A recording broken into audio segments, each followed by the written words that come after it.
Chapter 43 Rebirth, Saint-Domingue, August 1791. Everything was burning. Everything. They didn't know whether it was better to open the windows to let fresh air in, or keep them closed to hold back the smoke. Marie-Cosette, Jeannette, Nuit, and Manon were huddled in Julia's stifling one-room apartment. Despite the cramped quarters, Marie-Cosette would have given anything for 2 more bodies in the room. But Rose and Luc had chosen to gallivant through the countryside to fight in the revolution. Marie-Cosette wished she could force Rose to stay safe inside with them, but that was the price of marriage. Her daughter could run amok in a war zone so long as her husband sanctioned her participation.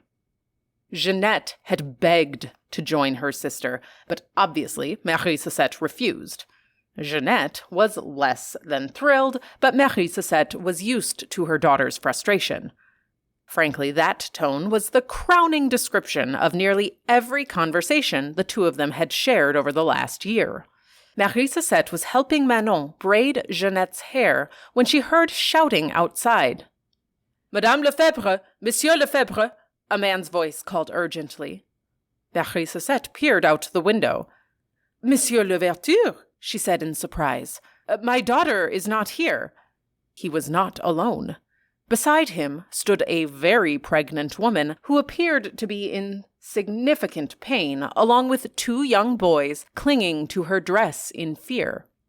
"Marie-Cosette!" "Oh, God is good," Toussaint said with relief. "May we come up?" Marie-Cosette turned to Julia, who had also poked her head out the window. "Yes, of course," Julia replied. "The stairs are around the back."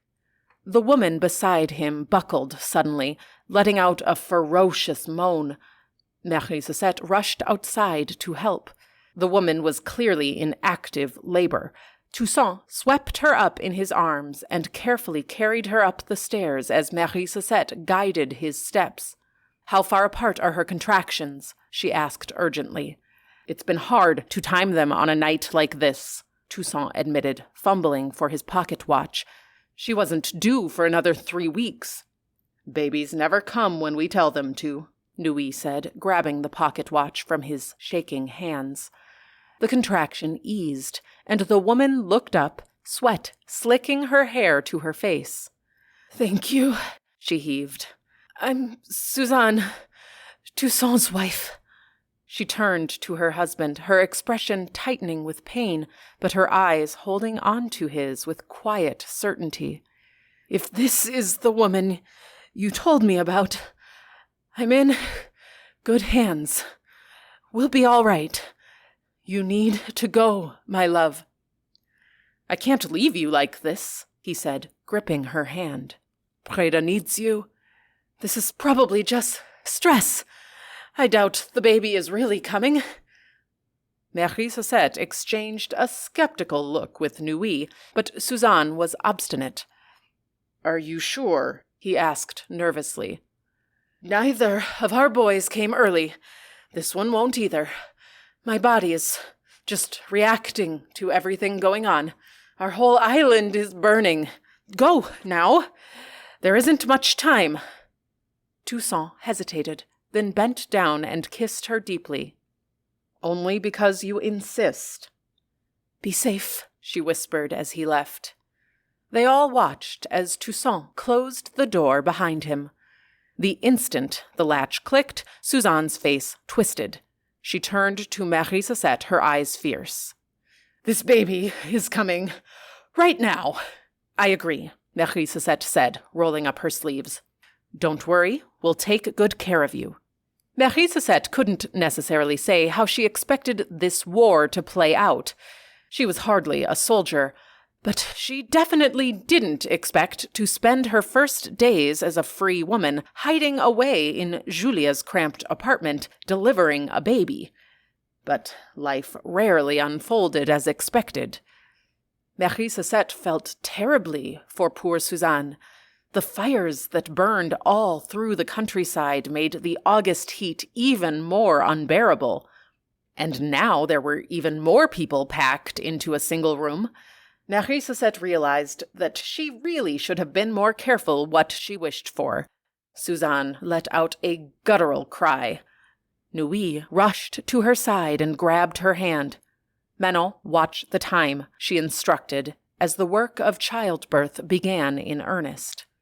That night, as Saint-Domingue tore away from its old chains, while the black populace fought for the island's rebirth amidst a fury of death, a new life entered the world. Little Saint-Jean-Louverture arrived on their troubled island, his tiny cries a reminder that despite the retribution and destruction, hope was still possible. And so the 9 of them waited out the early days of the revolution together. The first few days were pure chaos and death. There was no organization, only massacre. But as more and more white people either fled or regrouped into armed camps along the coast, the predictable patterns of warfare emerged. After a week, once the worst of the initial violence subsided, Luc and Rose returned, free from injury and with news from the front lines. The whites were organizing into battalions, and Dutty Boukman was calling for a military response in kind. With everything that had changed, Marie Suzette longed to move beyond Julia's walls, to finally roam freely as a woman unbound, no need for permission, no papers, guided only by the whims of her own will. So, when Rose and Luc mentioned that Boukman had formed a proper encampment, she did not hesitate to offer herself and Jeanette to help in the medical tents. Hiding away had always been her shield, a shadowed place where fear could keep her children alive. But now, the shadows no longer served her. Her fear was still there, coiled in her chest, but her resolve burned fiercer. She believed in this fight with every part of her soul. Never again would she let her family suffer under white cruelty. They had to win this war. Thus, once again, she and Jeanette found themselves adrift in a sea of bandages and wounded men. Only this time, they were on the right side of the battlefield. It was grueling work and hard on the heart. During Auger's rebellion, tending wounds in the white medical tent, she hadn't been beholden to the same level of empathy. But now, the energy was different. Even with blood everywhere, there was a power that vibrated through camp. The quantity of injuries was overwhelming. Men streamed in, burns seared across their backs, bullet wounds leaking onto the straw mats, and machete gashes leaving exposed flesh and bone. Yet, despite their pain, the men longed to return to the battlefield, often before their wounds were adequately healed. Within her first week, she estimated at least 1,000 had passed through their tent. Meanwhile, Manon stayed back with Suzanne and the children, waiting for Toussaint's return. Nui and Julia took it upon themselves to scavenge for medical supplies. They searched through raided plantations and abandoned buildings for anything of use: blankets, rags, bandages, or alcohol. But today, when Nui came to deliver their treasures to the medical tent, she wore an odd expression. "That's quite the face," Marie Suzette said suspiciously. "Did you find anything useful?" "I grabbed some silk napkins, a tablecloth, curtains, any fabric I could find, really. We can cut them into bandages." Nui hesitated. Marie Suzette narrowed her eyes, tilting her chin suspiciously. Nui took a deep breath and blurted out, "I went back to La Guinaudet." "Really?" Marie Suzette asked, startled. "You aren't mad?" Nui gawked. "Why would I be mad? You're brave. I don't think I could step foot back there even now. Is it still standing? It's odd. Not like most other plantations. I'm guessing because all of us left a few days before the fighting began, thanks to Breda. Marie Sosette nodded. She hoped Toussaint had gotten him to safety. She crossed herself briefly in prayer. The house is still standing, mostly, Nui continued. There's some damage, of course, but it is almost like it was set on fire and then forgotten. The main entrance and stairs are gone, the study too, but most of the rest still stands. Marie Sosette exhaled in disbelief. The study burned. Nui smiled knowingly. Books make good kindling. I'm glad that awful room is gone, too. What I really wanted to see is what's upstairs, but the steps were gone. Any sign of Anna? She must have fled. I think she left in a hurry. There was still sterling silver and several other valuables lying around. We need to go back and secure your property. My property, Marie Sosette repeated in disbelief. We all heard, Breda. Stop pretending you are still a pauper. You are rich now, darling, and when you think of what to do with all that money, remember old Nui, she winked. Marie Sosette chuckled under her breath. It's my son's, not mine. You know as well as I do, that boy isn't coming back here, Nui said with blunt sympathy. Well, maybe not now, but someday for his wedding. You've seen too much to be that naive, honey, Nui replied gently. Oh, I almost forgot. You know I can't read a damn thing, but Julia said this has your name on it? She handed Marie Sosette a thick envelope. What is it? Hell if I know, Nui replied, but it was on Anna's parlor table.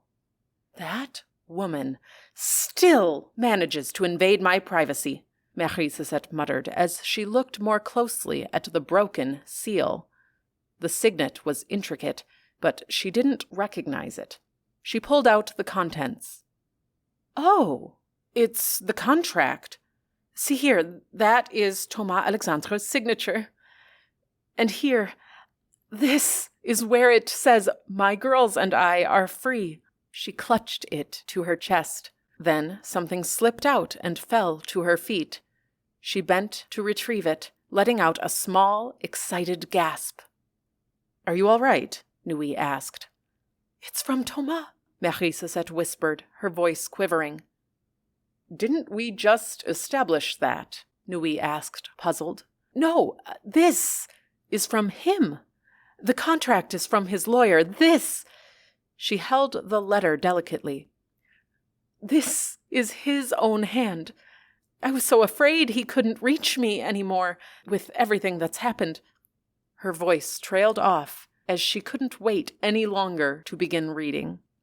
Dear Mother, it is with incredible humility that I write to tell you that I have finally secured your freedom. I am sorry it took me this long. Please ensure you meet with Bayon de Libertat, the Comte Breda, regarding necessary specifics. I have lost the city house, so I regret I have no home for you here yet. However, I will have access to Father's study before you read this letter. If I find the information we seek, I will send it to La Guinaudet with great haste. France has become dangerous, and I am disheartened that there does not appear to be anywhere safe left where I can bring you, where you will be protected. I am in desperate need of your counsel, for I witnessed a level of violence today that has shaken my faith in humanity. I hope, beyond all things, that our paths will cross again soon. Your son, Thomas Alexandre. I'm surprised Anna didn't toss it into the fire, Nui said dryly. Marie-Cosette felt tears prick her eyes. "I miss my sons," she said sadly. "I miss my daughter and my husband," Nui agreed as she reached for Marie-Cosette, pulling her into an embrace. "But we have each other, and who knows? Maybe our missing family is out there somewhere, fighting this war with us. Maybe, when this all calms down, we can go back to Jérémie and look for them." "I can't. His letter says I need to stay at La Guinaudet for a little while. Thomas is getting into Antoine's study. If he finds Adi's papers, he will send them there. It is my best hope." Nui hummed in thought, then rummaged in her sack and pulled out a bottle of rum. She grabbed 2 tin cups and poured a small measure into each. "To hope," she said, handing one to Marie-Cosette. Marie-Cosette hesitated. "Nui, we need this for the soldiers. It's the only thing we have to dull their pain." "Just this once," Nui grinned. Marie-Cosette reached reluctantly for the cup. Then Nui thrust it into her hands unapologetically. "You're a terrible influence," she smiled.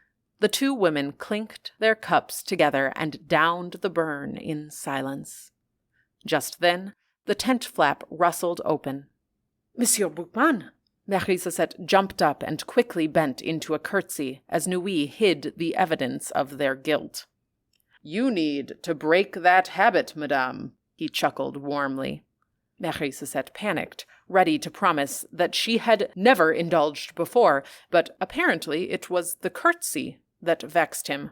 "You have bowed to other people for far too long," Boukman smiled. "I am just a man like any other." Marie-Cosette blushed. "It is merely a sign of respect and admiration, sir." She met his gaze cautiously. "I won't offer deference to just anyone, but to those who deserve it. I extend the gesture gladly." He placed his hand appreciatively over his heart. The movement drew her eyes to the red stain on his side. "You're bleeding again." "Nasty habit of mine," he replied with a wry grin, lifting his shirt to expose the wound. The dirty linen wrapped around his ribs was soaked through. "Will you be gentle this time?" "I can only be as gentle as my needle allows, monsieur." She readied her supplies as he lowered himself onto the cot. "Isn't this the 3rd time this week?" Nui asked as she sauntered over to them. "Keep this up, monsieur, and people might think you are just trying to let my dear friend run her hands over you." "Nui," Marie-Cosette snapped. "I'm going to prick you with this needle if you can't behave yourself." Boukman chuckled as she removed the bandages, though he flinched when a piece of the linen got stuck to the last set of stitches. "Did you finish the book I found for you? The one by Abbé Raynal?" he asked as she examined his wound carefully, pressing her fingers into his flesh gently for signs of bad humors. Marie-Cossette's cheeks warmed despite herself. "I did? And?"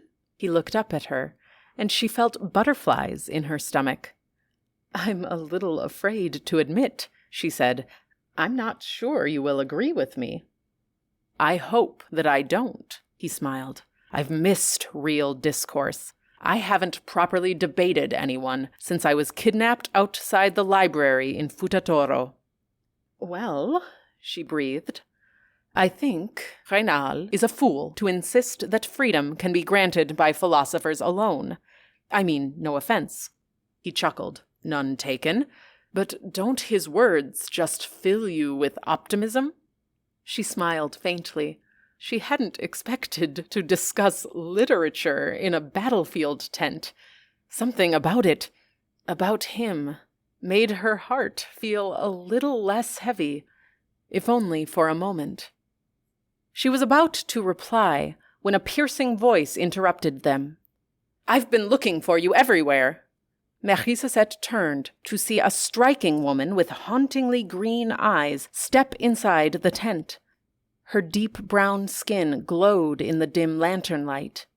Marie Cosette had never liked the woman, Cécile Fatiman. Her reputation as a voodoo priestess unsettled Marie Cosette deeply, as did the priestess's refusal to cover her hair with a headscarf, something Jeanette was irritatingly beginning to copy. But Cécile had power here, and Marie Cosette could not deny that. The priestess seemed to have her hands in everything that mattered in the camp. Cécile handed Boukman a parchment. "I've got the list you wanted, the confirmed deceased." Marie Cosette kept her hands steady as she inserted the needle into Boukman's skin. He winced, but didn't complain. She scanned the list over Boukman's broad shoulder. The list was long. Henri Duclos and his family. Gone. The Baron de Vastet. Gone. Names of masters she had once feared, now nothing but ink and memory. Her eyes searched for others. Her heart pounded, searching for someone more personal. She didn't find them. A rush of tangled emotions swelled within her. Should she feel relief? Regret? There were certain names she had little room in her heart to mourn. God asked for mercy, but even he must know there were limits to human empathy. Boukman's voice pulled her from her thoughts. "Any updates on what we're facing?" "The White Army is growing," Cécile replied. "Now that some have secured their families, many are circling back to join the resistance." "Any names of note?" "Some upstart who was seeking election. Rouvray, I think, but I don't know him." Marie Cosette's fingers tightened around the thread. That meant his wife likely escaped the island. Boukman exhaled. "All right. Who do we have to start training our troops? We can't keep attacking with scattered tactics and no real strategy." "Don't you think that person should be you?" Cécile asked. He chuckled bitterly. "Can you not see me? This is the third time this poor, lovely woman has stitched me up this week." He glanced over at Marie Cosette and offered her a weary smile. "I am a scholar, not a general. I can inspire them, yes, but I don't know how to counter an army trained in European war. If I tried, I'd have half our men dead by winter. We need someone with real experience." "Experience is hard to come by in our position. But I do have a few ideas," she said. "Anyone I know?" "Toussaint Louverture?" Marie Cosette's hands faltered for just a moment before she steadied them. Cécile continued. "He's just returned from some mystery mission and has already started training soldiers on his own initiative, based solely on his books, though it seems to be effective so far." Boukman raised an eyebrow. "I half expected you to push forward your paramour." Cécile blushed. "I figured that might be in bad taste," she admitted. "But I do believe he could grow into the role. His friend, too, Jean-Jacques Dessalines. He's sharp, disciplined, angry." "I'll keep my eyes on them," Boukman said. Marie Cosette tied off the stitches with a firm knot. "Done," she announced. Boukman rolled his shoulders and stood, adjusting his shirt. "Thank you, madame. It is always a pleasure, though I hope to not need your services again too soon." He grinned, then turned back to Cécile. The two exited the tent already deep in conversation about fortifications and training plans. Marie Cosette let out a shaky breath. Nui watched her silently, then smirked.